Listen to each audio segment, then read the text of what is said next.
नमस्कार, आप देख रहे हैं न्यूज 18 राजस्थान। आपके साथ मैं हूं आसिफ। बुलेटिन की शुरुआत करते 10 बजे की 10 बड़ी खबरों के साथ। सबसे पहले बात श्रृंगार गौरी पर फैसले की। दूध पर महामंथन और बीजेपी का मिशन 2023। बेलगाम खनन माफिया, एमबीसी जातियों का महाकुंभ, बदमाशों का पुलिस पर पथराव, चोर की धुनाई, पैंथर का हमला, ग्रामीण ओलंपिक लेवल 2, लंपी की लहर का गहरा असर।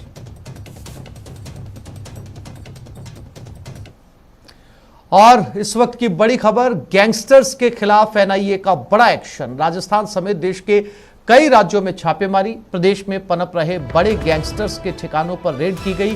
कार्रवाई के बाद एनआईए ब्रीफिंग कर सकती है। करीब 60 जगहों पर यह दबिश दी गई है। NIA Goldy Brar, Lawrence Bishnoi, बम्बिया gang के गुर्गों और उससे जुड़े ठिकानों पर छापेमारी कर रही है। हरियाणा, पंजाब, राजस्थान में ये छापेमारी इस वक्त चल रही है।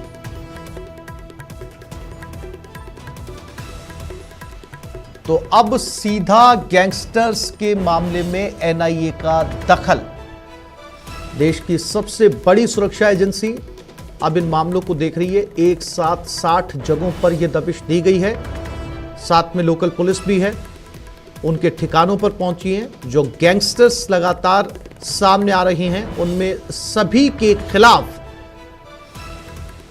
एनआईए का यह एक्शन। अब इस एक्शन में क्या कुछ निकलकर सामने आता है, कयास ये लगाया जा रहा है कि कुछ समय में एनआईए इसको लेकर ब्रीफिंग भी कर सकती है। शंकर आनंद दिल्ली से हमारे साथ जुड़ गए, उनसे बात करते हैं। शंकर, एक साथ इतने सारे गैंगस्टर्स के ठिकानों पर या उनसे जुड़े लोगों के ठिकानों पर यह दबिश, क्या मकसद एनआईए का? पिछले कुछ समय पहले केंद्रीय गृह मंत्रालय में एक महत्वपूर्ण बैठक हुई थी, जिसकी अध्यक्षता खुद केंद्रीय गृह मंत्री अमित शाह ने किया था। और उन्होंने उस बैठक में एनआईए के डीजी, दिल्ली पुलिस कमिश्नर और समेत खुफिया विभाग के अधिकारी भी थे, केंद्रीय गृह सचिव भी थे। और उस बैठक में इस मामले को लेकर चर्चा हुई थी कि किस तरह से देशव्यापी तमाम गैंगस्टर संगठनों के खिलाफ और गैंगस्टर के खिलाफ एक ठोस कार्रवाई को अंजाम दिए जाने की जरूरत है। लिहाजा इसी मामले की गंभीरता को देखते हुए दिल्ली पुलिस की स्पेशल सेल के द्वारा दर्ज एक एफआईआर को टेक ओवर करते हुए आज उसी मामले में सर्च ऑपरेशन को अंजाम दिया जा रहा है। 50 से ज्यादा लोकेशन पर सर्च ऑपरेशन को अंजाम दिया जा रहा है। और ये 50 लोकेशन में राजधानी दिल्ली, हरियाणा, पंजाब, राजस्थान समेत अन्य दूसरे राज्य भी शामिल हैं। अगर राजस्थान की बात करें तो राजस्थान से लॉरेंस बिश्नोई गैंग का काफी करीबी संबंध रहा है। और पंजाब से सटा हुआ जो इलाका है, उस इलाके में कई गैंगस्टर संगठनों की जो भूमिका है, उसको देखते हुए आज इस सर्च ऑपरेशन को अंजाम दिया जा रहा है। और हालांकि लॉरेंस बिश्नोई गिरफ्तार है, पंजाब पुलिस की अभी कस्टडी में है, लेकिन जिस तरह से उसका एक बहुत बड़ा साम्राज्य जिसने पिछले कुछ समय के दौरान में उसने अपना तैयार किया, और कहा जाता है कि तकरीबन 600 से ज्यादा शूटर्स उसके गैंग में काम करते हैं। और अभी भी इस मामले में कई जो महत्वपूर्ण इनपुट्स को पिछले कुछ दिनों इकट्ठा किया गया और उसके बाद आज उसी मामले में सर्च ऑपरेशन को अंजाम दिया जा रहा है। और दिल्ली की अगर बात करें तो दिल्ली स्थित जो टिल्लू ताजपुरिया है, जो जिसका संबंध नीरज भवाना के साथ में है, तो इन तमाम मामलों पर पिछले कुछ समय के दौरान में कई महत्वपूर्ण इनपुट्स खंगाले गए थे। और देखा गया था कि कई राज्यों में ये गैंगस्टर का जो संबंध है, उसका संबंध कई ऐसे आतंकी संगठनों के साथ जुड़ रहा है जो टारगेट किलिंग करवाते हैं। उस गैंगस्टर को पता भी नहीं होता है कि वो किसके लिए काम कर रहा है, लेकिन आतंकी संगठन अपने मंसूबों को अंजाम देने के लिए एक किराए का जो गैंगस्टर है उसका प्रयोग करते हैं, उसके बाद अपने मंसूबों को अंजाम देते हैं। तो ये लिहाजा इसी मामले में आज सर्च ऑपरेशन को अंजाम दिया जा रहा है। शंकर, मैं लौटूंगा आपके पास में। हमारे साथ जयपुर से विष्णु शर्मा भी जुड़ गए, उनसे बात करते हैं। विष्णु, एनआईए का सीधा दखल, जैसा कि दिल्ली संवाददाता शंकर आनंद ने बताया कि कई बार गैंगस्टर्स का इस्तेमाल जो आतंकी संगठन भी करते हैं, उन्हें उसकी जानकारी तक नहीं होती। अब राजस्थान में भी एनआईए इस समय मौजूद है, कई गैंगस्टर्स के ठिकानों पर छापेमारी चल रही है। कहां कहां विष्णु ये छापेमारी इस वक्त चल रही है और क्या कुछ गिरफ्तारियां मुमकिन है आज की इस रेड में? देखिए, आज सुबह से एनआईए की राजस्थान में भी दबिश दी गई है। एनआईए की कई टीमें राजस्थान में काम कर रही है, लेकिन अभी तक की जो सूत्रों के मुताबिक बताया जा रहा है कि राजस्थान में जो सरहदी जो जिला है, मतलब पंजाब से जुड़ा हुआ श्रीगंगानगर हो सकता है, उसके अलावा शेखावाटी, क्योंकि राजस्थान में सबसे ज्यादा जो गैंगस्टर्स हैं वो पनपे हुए हैं शेखावाटी इलाके में, पनपे हुए हैं। शेखावाटी के कई जो जिले, तमाम जिले जो हैं वहां पे गैंगस्टर्स है। उसके अलावा जोधपुर हो सकता है, तो श्रीगंगानगर और जयपुर की कुछ जगहों पर एनआईए की टीमें कार्रवाई कर रही है, ऐसा बताया जा रहा है। लेकिन अभी तक एनआईए की ओर से कोई पुष्टि नहीं की गई है, लेकिन जल्द ही ये खुलासा होगा कि कहां का राजस्थान में ये कार्रवाई चल रही है। लेकिन अभी सूत्रों के मुताबिक यही बताया जा रहा है कि पंजाब शेखावटी का कुछ जिले, वहां पर ये सब कुछ कार्रवाई चल रही है। जी शंकर, अब सवाल यह है कि 50 से ज्यादा ठिकानों पर यह छापेमारी चल रही है और एक साथ लगभग 3 राज्यों के नाम तो सामने हैं, जिसमें पंजाब, हरियाणा और राजस्थान शामिल है। और जैसा कि जयपुर संवाददाता बता रहे हैं, पंजाब के सीमावर्ती जो जिले हैं, चाहे वो गंगानगर हो, हनुमानगढ़ हो या शेखावटी के चूरू, झुंझुनू या सीकर जिले हों, इनके अंदर संभवतः एनआईए इस समय रेड डाल रहा है। शंकर, चूंकि रेड इतनी बड़ी है, इतनी बड़ी प्लानिंग की गई थी, सीधे गृह मंत्रालय से निर्देश है, तो क्या कुछ गिरफ्तारियां भी आज सामने आ सकती हैं शंकर? देखिए विष्णु, जो जैसा बता रहे थे, हम उसी लाइन को एक और आगे बढ़ाना चाहते हैं। कई बार ऐसा होता है कि कई गैंगस्टर जहां पे सर्च ऑपरेशन को अंजाम दिया जाता है, जिसके खिलाफ या कई आतंकी संगठनों से जुड़े लोगों के यहाँ जब सर्च ऑपरेशन को अंजाम दिया जाता है, तो जांच एजेंसी के द्वारा जानबूझकर उसके लोकेशन की जानकारी साझा नहीं की जाती है मीडिया कर्मियों से, क्योंकि ऐसा ना हो कि वहां पर ज्यादा भीड़ लग जाए, कानून व्यवस्था का माहौल खराब हो जाए या वहां पर कोई गलत लोग भी वहां इकट्ठा हो जाए। तो इस बात को लेकर सर्च ऑपरेशन वाले लोकेशन की जानकारी शुरुआती तौर पे साझा नहीं की जाती है। लेकिन अगर दिल्ली की अगर बात करें तो दिल्ली के इस अभी कुछ लोकेशन पे मैं पहुंचा हूं, जहां पर अगर बात करें तो हालांकि जो यहाँ पर आउटर दिल्ली वाला जो इलाका है, जो सीधे हरियाणा से जुड़ता है, और उस आउटर वाले इलाके में अलीपुर, ताजपुर वाला जो इलाका है, यहाँ पर सर्च ऑपरेशन को अंजाम दे रहा है। जहाँ टिल्लू ताजपुरिया नाम का एक गैंगस्टर है, वो यहाँ पे रहता है, और टिल्लू ताजपुरिया का संबंध, बहुत करीबी संबंध नीरज बवाना के साथ जुड़ा, और नीरज बवाना का जो संबंध कहा जा सकता है कि लॉरेंस बिश्नोई के साथ में जुड़ा। अभी इस वक्त में नीरज बवाना भी जेल के अंदर है, लेकिन नीरज बवाना गैंग के कई गुर्गे राजस्थान में अभी भी एक्टिव हैं। और इसके साथ ही अगर लॉरेंस बिश्नोई की अगर बात करें तो लॉरेंस बिश्नोई से जुड़े हुए तकरीबन 600 शूटर्स 5 राज्यों में काम करते हैं। जो 600 शूटर्स की अगर बात करें तो राजस्थान, राजधानी दिल्ली, हरियाणा, पंजाब और समेत जो आसपास में है, यहाँ पर तकरीबन 600 शूटर्स उसके काम करते हैं। और इस शूटर्स का जो प्रयोग है, किस तरह से बाकायदा कुछ कई बार देखने को मिल रहा है कि गलत कार्यों के लिए भी किया जाता है। और जिस तरह से अभी एक और मैं जानकारी देना चाहूंगा, खालिस्तानी जो गुट है, खालिस्तानी आतंकियों का जो संबंध है, वो उस मामले को भी लेकर आज सर्च ऑपरेशन को अंजाम दिया जा रहा है। तो एक गैंगस्टर और गैंगस्टर के साथ साथ में आतंकी संगठन से जुड़े हुए जो लोग हैं, उसके खिलाफ सर्च ऑपरेशन को अंजाम दिया जा रहा है। और कई बार देखने को मिला है कि जो खालिस्तानी गुट होते हैं, वो लोग छोटे छोटे गैंगस्टर का प्रयोग करते हैं, उसको एक टारगेट दिया जाता है, टारगेट के बदले पैसे दिए जाते हैं, हथियार दिया जाता है, और कहा जाता है कि उस टारगेट को अचीव करना है। तो इस तरह के जो मामले सामने देखने को मिलते हैं, लिहाजा इसी बात को ध्यान में रखते हुए आज देशव्यापी सर्च ऑपरेशन को अंजाम दिया जा रहा है। और जैसा कि आपको मैंने बताया था पिछले कुछ समय पहले केंद्रीय गृह मंत्रालय में जो महत्वपूर्ण बैठक हुई थी, उस बैठक की अध्यक्षता खुद केंद्रीय गृह मंत्री कर रहे थे। उनके निर्देश पर केंद्रीय गृह सचिव और उसके बाद NIA DG, Delhi police commissioner और आईबी से जुड़े हुए कई वरिष्ठ अधिकारी उस बैठक में शामिल थे। और जिसके बाद ये फैसला किया गया था कि अब देशव्यापी कई गैंगस्टर और गैंगस्टर के संगठनों के खिलाफ एक बड़ी कार्रवाई को अंजाम देना है और उनके खिलाफ एक उन गैंगस्टर के खिलाफ कार्रवाई को अंजाम देकर उसके मंसूबों को नस्ताबूद करना है। तो इसी बात को ध्यान में रखते हुए सर्च ऑपरेशन को अंजाम दिया जा रहा है। और आज देर शाम तक इस मामले में एनआईए के द्वारा औपचारिक तौर पर जानकारी दी जाएगी कि सर्च ऑपरेशन के दौरान क्या क्या जानकारियां मिली, या अगर किसी की गिरफ्तारी की अगर बात सामने आती है तो एनआईए के द्वारा इस मामले में 2 बजे के बाद औपचारिक तौर पर जानकारी हम लोगों के साथ में साझा की जा सकती है। एक और मैं इनपुट देना चाहूंगा कि गोल्डी बरार के से जुड़े हुए लोकेशन पर भी इस वक्त में सर्च ऑपरेशन चल रहा है। गोल्डी बरार वही है जिसका संबंध सिद्धू मूसेवाला हत्याकांड में जुड़ा था और वो कनाडा में छुपा हुआ है, लेकिन उससे जुड़े लोकेशन पर सर्च चल रहा है। जी विष्णु, राजस्थान के जिन हिस्सों में जैसा कि आपने जिक्र किया, जो पंजाब से जुड़े हिस्से हैं या शेखावटी के कुछ जिले हैं जहां पर ये रेड इस समय डाली जा रही है, क्या लोकल पुलिस को सूचना है, सहयोग लिया गया है? ये एनआईए अपने आधार पर ही इस कार्रवाई को अंजाम दे रहा है? देखिए, अभी तक की जानकारी के मुताबिक लोकल पुलिस को कोई इस तरह की सूचना नहीं है। हमारी कुछ तमाम जो जयपुर के कुछ अधिकारी हैं, उसके अलावा अन्य जगह के जो अधिकारी हैं, उनसे हमारी बातचीत हुई थी, उनका कहना था कि उन्हें कोई इस तरह की जानकारी नहीं है। वही मैं इस बात को आगे बढ़ाना चाहूंगा कि पिछले दिनों सिद्धू मूसेवाला हत्याकांड के बाद में जो वीडियो वायरल हुए थे, बदमाशों के, हथियारबंद बदमाशों के वीडियो वायरल हुए थे, उनमें राजस्थान के भी कुछ बदमाशों के चेहरे सामने आए थे, जिसके बाद पंजाब पुलिस ने बीकानेर के गैंगस्टर को गिरफ्तार किया, उसके अलावा 1-2 गिरफ्तारियां शेखावाटी जिले के बदमाशों की भी हुई थी। तो ऐसे में राजस्थान में बीकानेर और शेखावाटी की, जिसकी मैं बार बार बात कर रहा हूँ, यहाँ पर एनआईए की सर्च जो है हो सकती है और टीमें वहां पहुंची भी होगी, इस तरह की है। लेकिन दोपहर के बाद ही वो सब खुलासा हुआ। लेकिन राजस्थान का नाम चूंकि इसलिए टारगेट किया गया राजस्थान को, चूंकि राजस्थान से गैंगस्टर्स के गिरफ्तारियां सिद्धू मूसेवाला हत्याकांड के बाद भी हो चुकी है। और ये सब लोग, इसके अलावा अनुसंधान में ये भी जानकारी सामने विष्णु, इंतजार करना चाहिए। एनआईए अगर इसके बाद, इस पूरी रेड के बाद में अगर ब्रीफिंग करती है, कुछ जानकारी देती है, तब तक सिर्फ अटकलें हैं कि कहां कहां पर इस तरह की जो है वो रेड डाली जा रही है और क्या कुछ एनआईए के हाथ जो है वो अभी तक आया है इस पूरी रेड के दौरान। शंकर और विष्णु, आप दोनों साथियों का बहुत शुक्रिया तमाम जानकारी के लिए।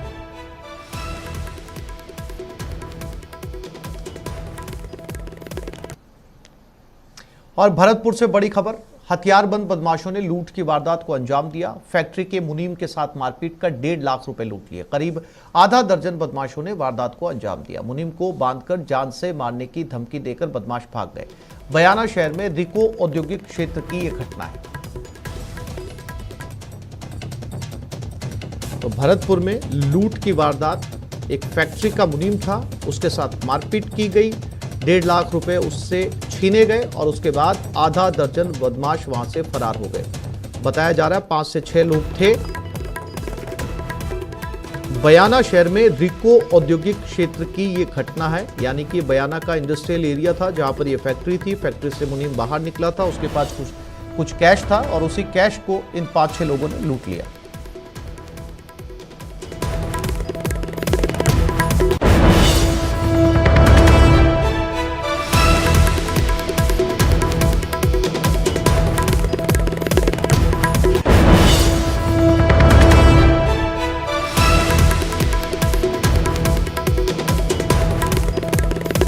को बांधकर जान से मारने की धमकी भी दी गई। उसके बाद लुटेरे फरार हो गए।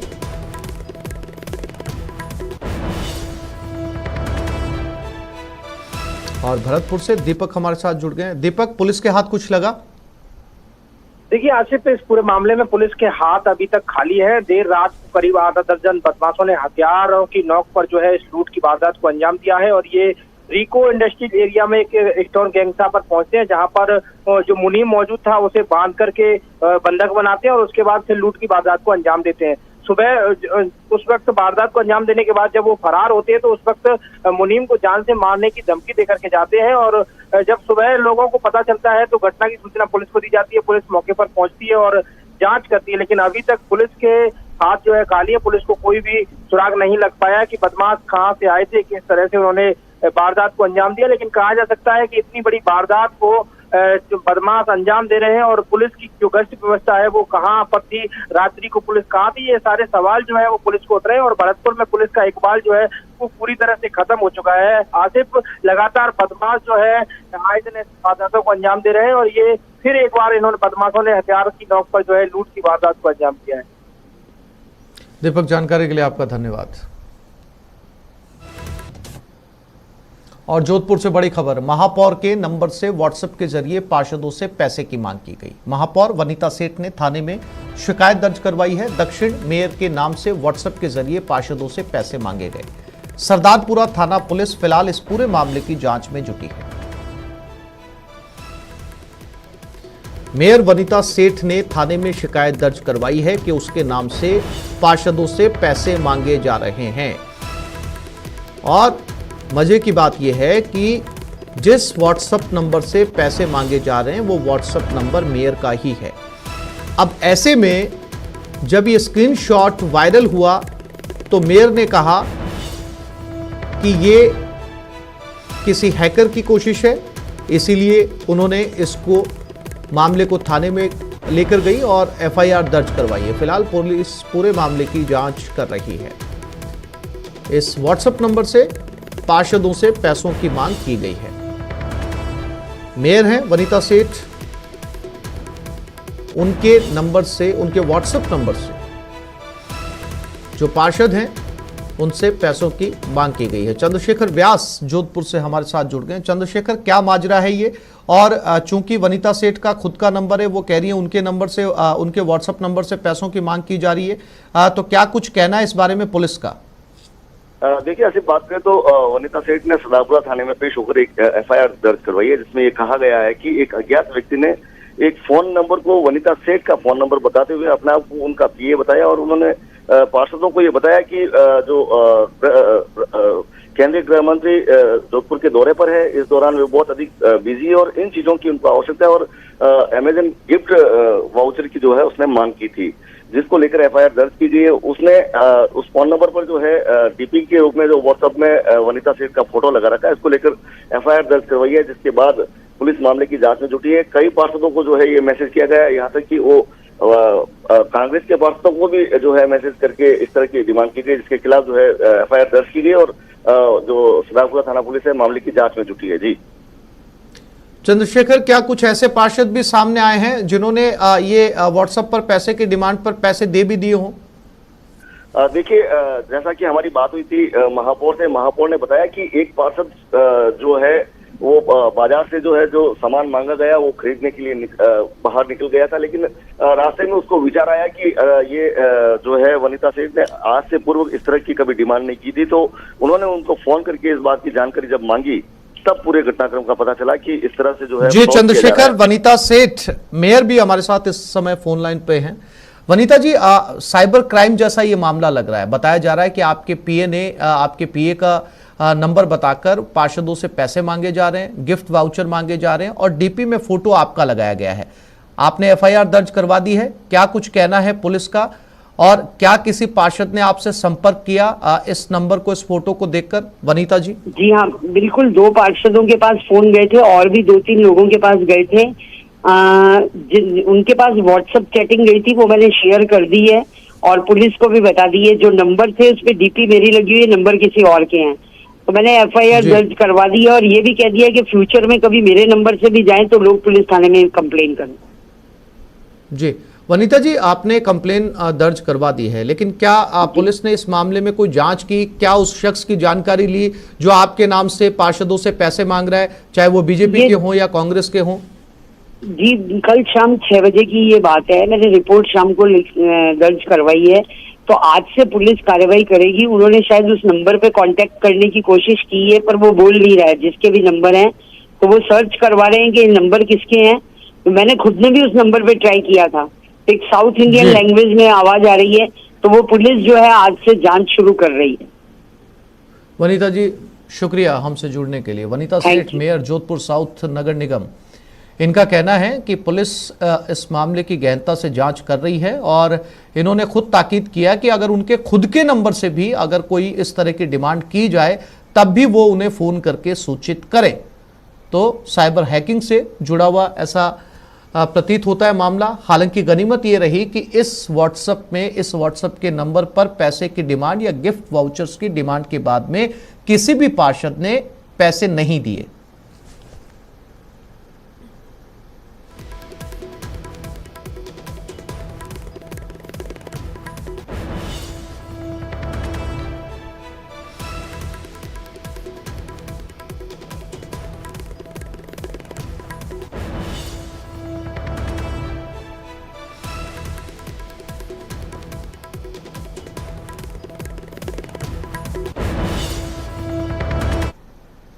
और बीकानेर में स्कूल में तालेबंदी। काकड़ा गांव के सरकारी स्कूल में तालेबंदी की गई। 4 दिनों से तालेबंदी जारी है। विद्यार्थी और परिजन अनिश्चितकालीन धरने पर बैठे हैं। ग्रामीण महात्मा गांधी स्कूल को पुनः उच्च माध्यमिक विद्यालय करने की मांग की जा रही है। स्कूल में रिक्त पदों को भरने सहित अन्य मांगों को लेकर तालेबंदी जारी है। स्कूल की तालेबंदी होने पर बच्चों का अध्ययन कार्य प्रभावित हो रहा है। सरपंच सहित बड़ी संख्या में अभिभावक धरना स्थल पर मौजूद हैं।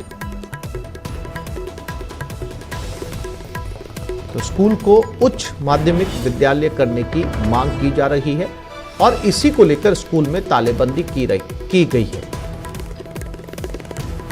काकड़ा गांव के स्कूल में तालेबंदी की गई है। बच्चों के साथ साथ जो गांव के लोग हैं वो भी इस प्रदर्शन में शामिल हैं। हमारे साथ विक्रम जुड़ गए, उनसे बात करते हैं। विक्रम, क्या अपडेट इस प्रदर्शन को लेकर? क्या कोई शिक्षा अधिकारी वहां पर पहुंचा उनकी मांगों को सही जगह पर पहुंचाने के लिए?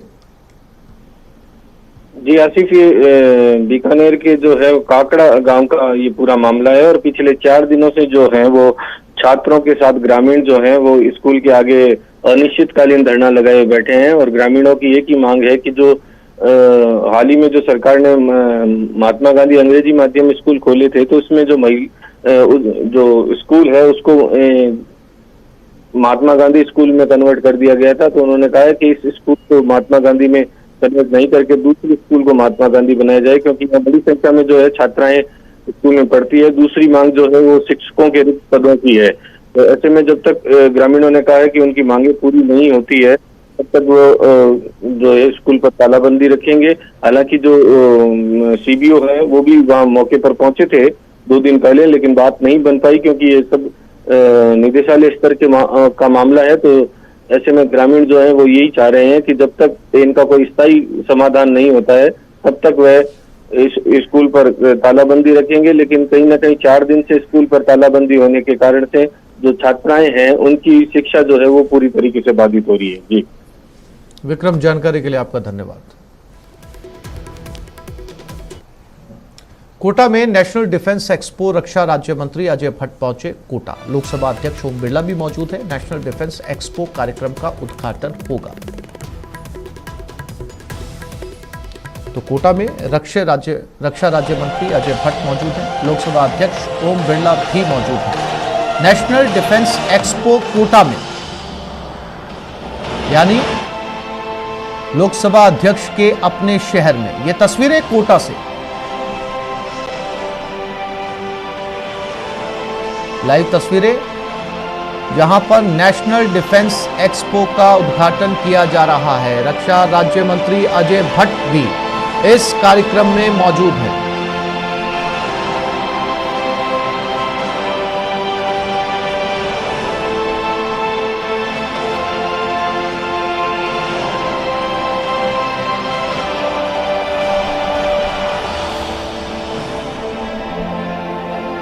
ये तस्वीरें कोटा से, जहां पर नेशनल डिफेंस एक्सपो का उद्घाटन किया जा रहा है।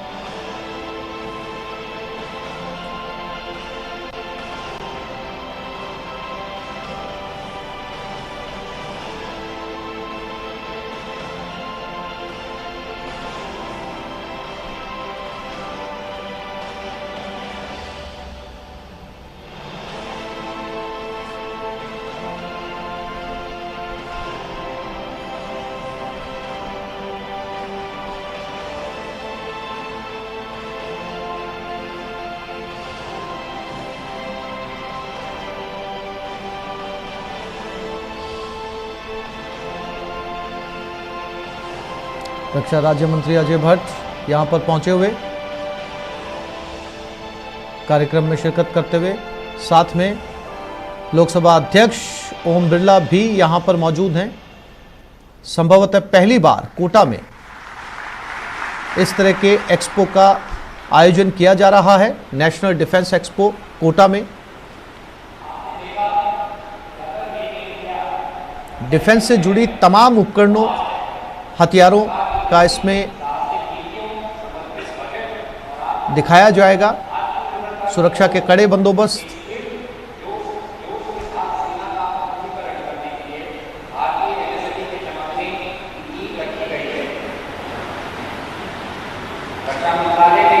कोटा से ये तस्वीरें, और इस डिफेंस एक्सपो में जैसा कि नजर आ रहा है, भारतीय सेना के वो टैंक्स, वो हथियार, वो मिसाइल जो आम जनता जिसे करीब से जाकर देख सकेगी। कोटा में पहली बार इस तरह के डिफेंस एक्सपो का उद्घाटन किया जा रहा है।